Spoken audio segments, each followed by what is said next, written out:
Hey guys, it's Mr. Gay coming to you live from Brock University, where I had to actually find myself a seminar room in the dark hollows of Mackenzie Chown, otherwise known as the dungeon to Brock University students, because I was afraid to do this in the public library. Why? Because I'm afraid people are going to think I'm weird. That's kind of the problem, isn't it? Oh well, I'll just apologize after.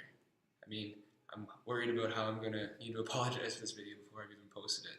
Isn't it funny how we Canadians do that? Always apologizing for everything. We're just so nice, aren't we? Or are we? Maybe the reason we need to apologize so much is because we're courteous and caring and want the best for complete and total strangers. More likely, it's because we're just genuinely afraid to piss everyone else off so much that we walk through a crowd on the way to class, we've got to say sorry 30 times, and we only walk past 20 people. Maybe the fact that every single one of us was bullied ourselves or had a friend or family member that was bullied throughout our education system caused us all to be hyper-apologetic for our very own existence. The fact that 1 in 3 students are bullied in our schools to this day, despite our amazing zero tolerance for bullying schemes, might have something to do with our apologetic nature. Maybe it's because 73% of cyberbully victims have received threatening emails or messages that I'm locked up in the seminar room, and I'm just afraid of the comments that are going to come from this video that I'm about to post. I mean, we all hated bullying when we were in school, let's face it. You were never bullied and went home that night to say, hey, you know what, that guy that told me I was shaped like a pear, he really made my day. So why the hell are we not doing anything about it in present day form of terrorism that we witness on a daily basis occurring in our schools? Did we forget what it's like to be bullied? Well, according to Stats Canada, 40% of Canadian workers continue to observe bullying in the workplace, so that can't be it. Are we really that selfish? Lazy? What is it? Maybe we're just uneducated. I mean, that makes sense at least. We do seem pretty ignorant on a lot of issues at sometimes, so hey, maybe this can be our wake-up call. Have you ever seen someone who has just been handed a Rubik's Cube for the first time or a new type of game controller and they just look at it and they're excited at first and they try to play with it without looking at the rules, and eventually they get increasingly more and more frustrated before eventually throwing a tantrum, calling the game dumb and its creator stupid, and walking away? Yeah, as humans, we genuinely just don't like things we don't understand. We more than don't like them. We despise them because, well, they're not inherent to us and therefore we reject them. Now all of a sudden, it's a little bit easier to understand how these outrageous, glaring statistics that keep popping up about homosexual students being bullied, and specifically in Ontario, the fact that homosexual students are subject to 3 times more bullying than heterosexual students, that the fact that these stats even exist, it shouldn't be sensical, but it makes sense now. Maybe it's because until 1973, these idiots who framed our cultural norms thought homosexuality was a mental illness. An absolutely ridiculous notion, but not all too surprising from the same people who brought us vinyl jumpsuits, bell-bottom jeans, and glittery t-shirts. But hey, I can see where the lack of education comes from. It's our parents, our grandparents, and probably the teachers that are still teaching within our educational system that are the same age as our parents. And probably some of them believe this nonsense. Teachers, caregivers, students alike, I'm reaching out to you. Bullying based on race, gender, or sexuality, you guys gotta realize, it's analogous to a kid throwing a fit because he doesn't understand why he can't have candy for dinner. I mean, the kid is frustrated and angry that other people don't want what he wants for dinner, and he really can't understand why within his realm of knowledge, because he can't think of any reasons why candy shouldn't make a great meal.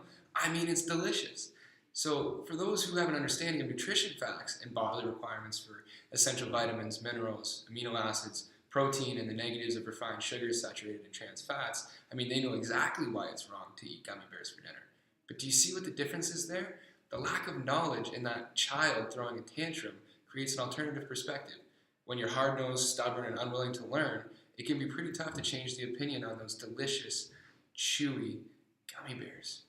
The same thing is happening within our education system today and in our classrooms. We continue to supplement the stigma surrounding homosexuality through ignorant discourse and lack of knowledge.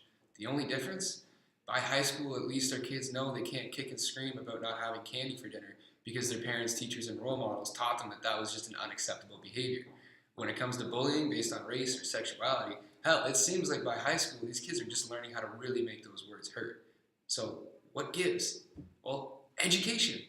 These kids clearly don't understand the historical significance of the terms they're using.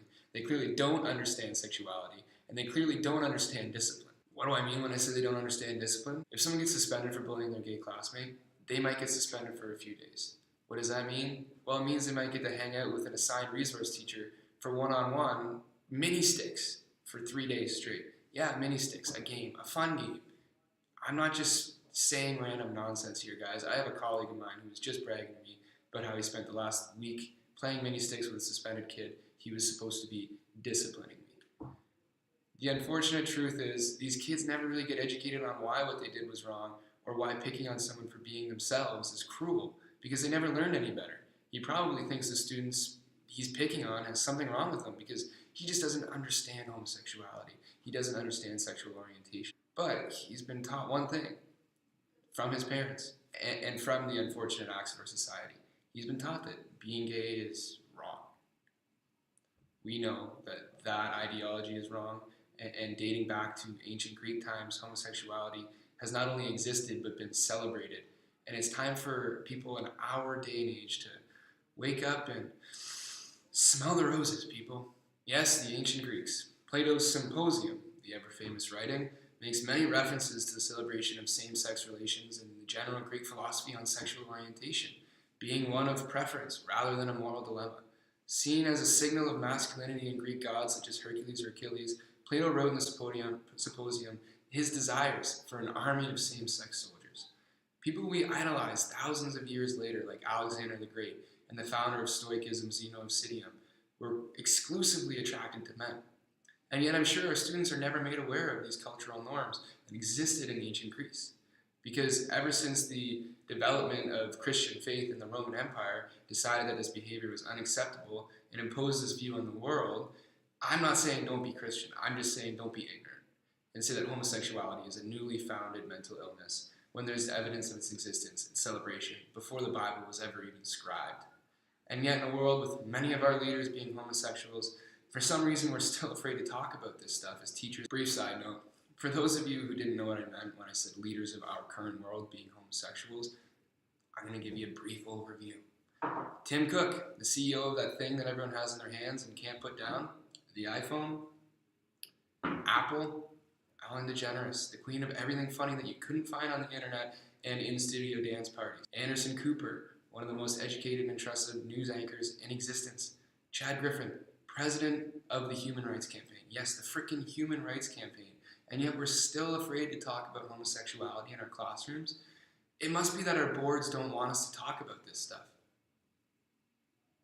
Well, let me refer to my Ministry of Education document, Equity and Inclusive Education on Ontario Schools, Guidelines for Policy Development and Implementation. Page 17, Section 1, Board Policies, Programs, Guidelines, and Practices. Action items. Boards will embed equity and inclusive education principles in board and school improvement plans. Implement positive employment practices that support equitable hiring, mentoring, retention, promotion, and successful planning. Nope, doesn't sound like they're trying to hide anything there. Let's see. What will the schools do? Schools will develop and implement strategies to engage students, parents, and the broader community actively in the review, development, and implementation of initiatives to support and promote equity and inclusive education. Implement board equity and inclusive education.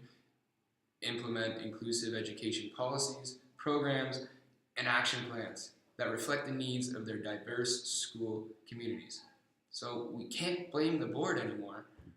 Well, I guess it's time for us to realize that it kind of falls on us. It's time for us to stand up and educate. We can't hide from these outrageous fears of the ignorant anymore. We need to protect our youth and our future. Could you imagine what the world would look like today without the internet and smartphones? Thank Alan Turing, the father of modern computers, for all of that stuff. Guess what? He was a homosexual too. Yes, guys, these students, regardless of race, sexuality, their favorite pizza toppings, gluten intolerance or not, asthmatic or not, they're our future. And it's our job to create a system to allow these students to prosper so that the next Leonardo da Vinci, the Mona Lisa, the Last Supper, conceptualizer of the helicopter, solar power, the calculator, inventor of the hang glider, hydraulic pumps, and reversible crane mechanisms. Him, guys like him, so that they don't have to waste their time on trial for sodomy, or on Facebook, or on Instagram, trying to defend themselves to the cyberbullies, or waste their time having to dread walking into physics class to feel the judgmental eyes of that classroom bully. It's our job to make sure that those future leaders don't have to waste their time on these things like bullying. Let's stop handcuffing ourselves. It's time to stop the tantrums over candy at the dinner table. It's time for us to be the accepting system that we claim to be in our documents, and that starts in the classroom and continues throughout our weekends. It's time to educate as a whole entity. It doesn't stop when the bell rings at 3:15. It doesn't stop when you enter your home. We need to educate, rinse, and repeat. Be a good human and be the difference that you want to see.